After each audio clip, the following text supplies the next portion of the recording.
Well, let's get right into this. You see the title of the video. This will be it for YellowShy. I'll clarify right off the top. I will finish the GPL, the Competitive Pokemon Battling League. I will continue, or I will complete that commitment because it's a commitment I made to other people as well. Although I haven't heard about the playoffs and when that's starting.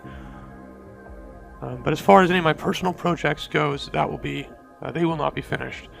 I'm not gonna get teary-eyed and weepy and all nostalgic about all the great times I've had on YouTube over the years, because I'm gonna speak the truth. I'm gonna speak my truth. It's gonna be like that '70s movie Network, directed by Sidney Lumet, where it's I'm gonna go out just like I came in this past year by quoting some '70s movie that you haven't heard about or probably ever saw.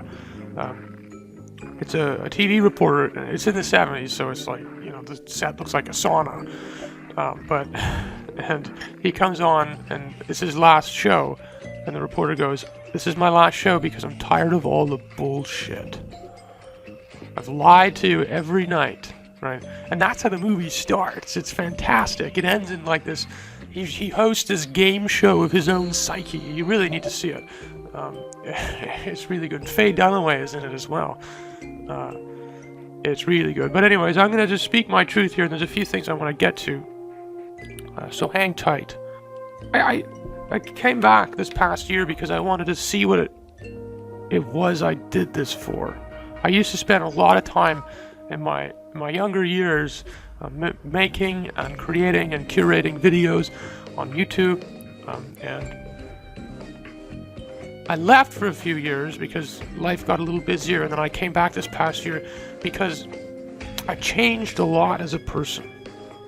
And for the couple of people who knew me before, probably recognize that. And so I wouldn't say I came back to try to recapture the feeling, because truth be told, I don't know what that feeling was. And I just wanted to try to understand my former self and why I did this so much and spent so much time doing it. And I never found an answer in about just over a year. So that in part is why I'm signing off for good. Doing this. And video games in general for me, it's, I grew up in a probably different time than you did. You might be younger than me.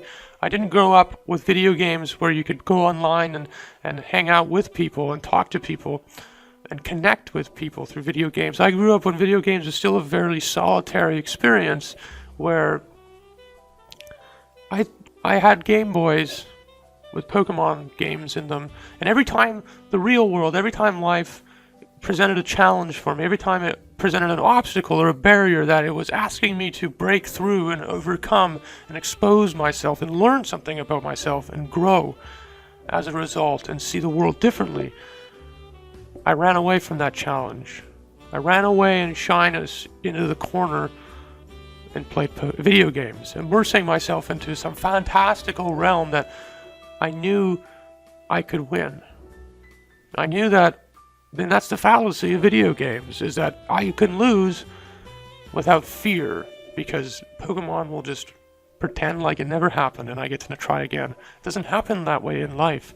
And I think it's a terrible message that video games implicitly sends to people who play it, and it makes them scared of the real world because it makes them scared of failure.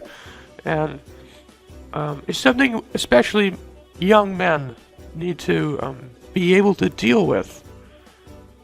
There's not enough room in this, or there's not enough space, there's not enough chance or places or communities for men to gather in this world to actually be able to deal with things like that.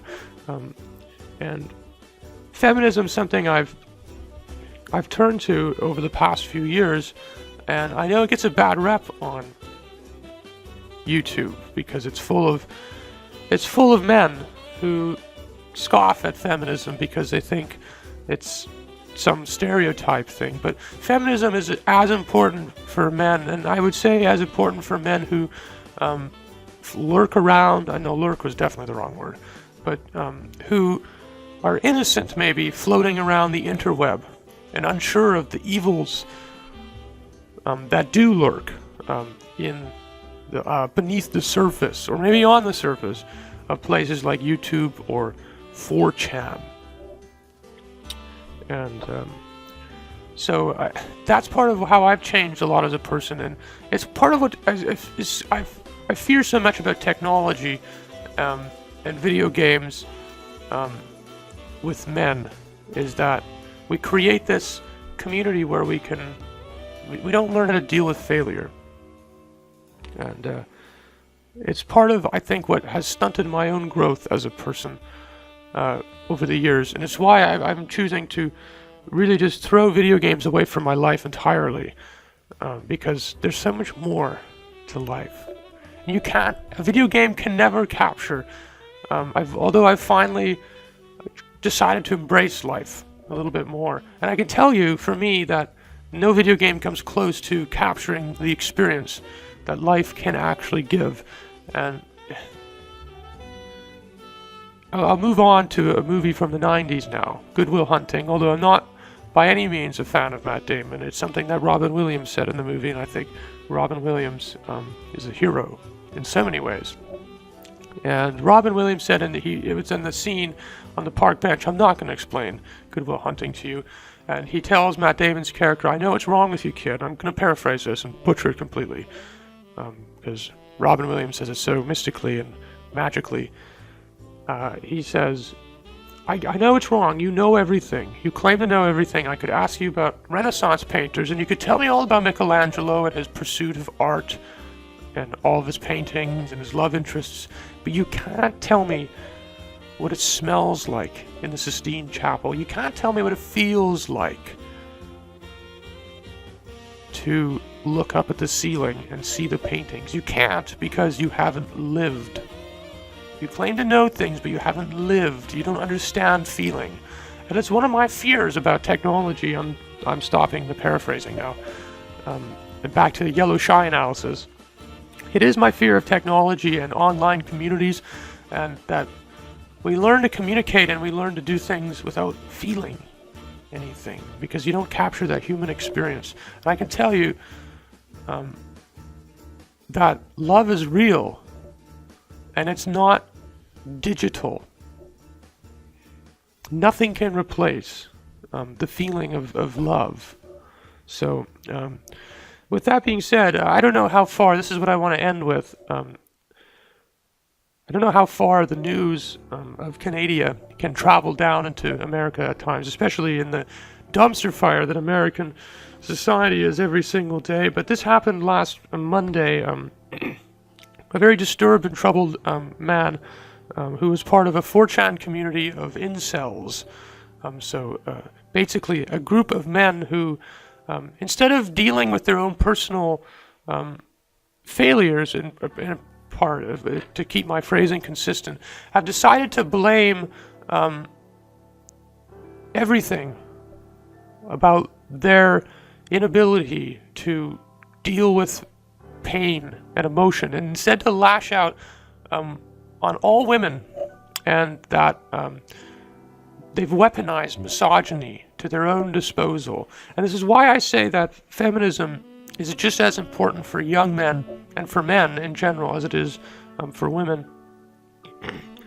So one of these guys in Toronto last Monday drove a van into a crowd of women and killed many of them, and it's very heart-wrenching. And there was an editorial in the Globe and Mail, a Canadian newspaper, that talks about this, and what's it called? If you're ever looking for it, For Women, Misogyny is a Daily Reality is the name of the editorial. I just wanted to finish with this because social identity and online identity, social media identity, and feminism is all stuff I've touched on recently. If you watch my Pokemon Cops playthrough that I won't finish, let me find it here. I'm going to read the end of the editorial here. Misogyny exists in the grinding daily reminders faced by women, reminding us that we, women, are still not fully entitled to enjoy our ambitions, our imaginations, and agency over our bodies without men's permission or interference. It's in the catcalls, the orders to smile, the tearing off of hijabs, the unwanted touches, the social media murder threats, the doctored drinks, the revenge porn, the foul stand-up comedy rape jokes, the online forums devoted to debasing women.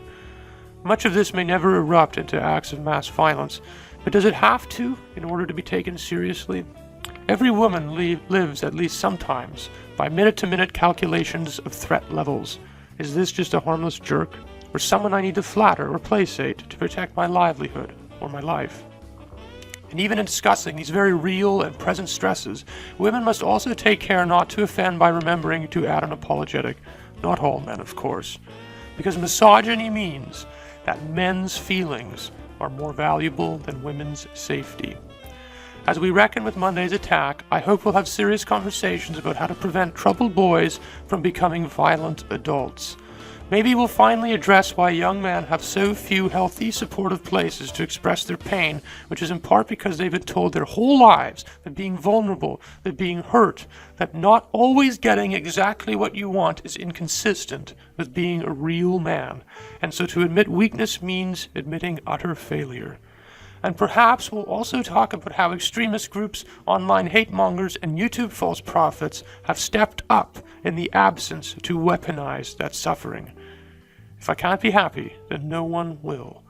But even as I hope for all that, I also know that frequently, in these sorts of discussions, an implicit obligation is placed upon victims and potential targets to find forgiveness, to understand why some men are so angry and resentful, and why the changing status quo has been so difficult on them.